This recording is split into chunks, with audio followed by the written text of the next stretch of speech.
দুইটা জোড়া, চারটা মাক্কা, কত চাচ্ছেন? জোড়াই লাল দম আছে, সব রানিং, সব ডিম নিয়ে বসে রয়েছে।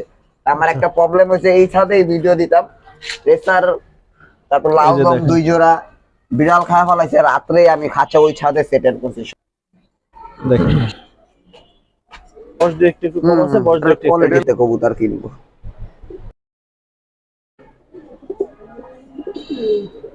দেখেন মনে হয় চোখে কাজল, মানে ছিলাম তখন এগুলোর অনেক দাম ছিল, অনেক পাতি পেটে কত তো অনেক মাকড়া বাগাই দেখবেন।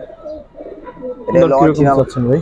ভাইরা চাও মাকড়া দুই জোড়া নিলে আমি 1200 টাকা জোড়া এর বাচ্চাই পাঞ্জাতের কাজ করা। ঠিক আছে ভাই, ঠিক আছে চা 100 রেজাল্ট করবে, 100 ইনশাআল্লাহ। তো দাঁড়াইতেই চায় না কোনো সাইজের একটা নর, মাটিটা অনেক ও যাক। তারপর এটা কি পেয়ার ভাই?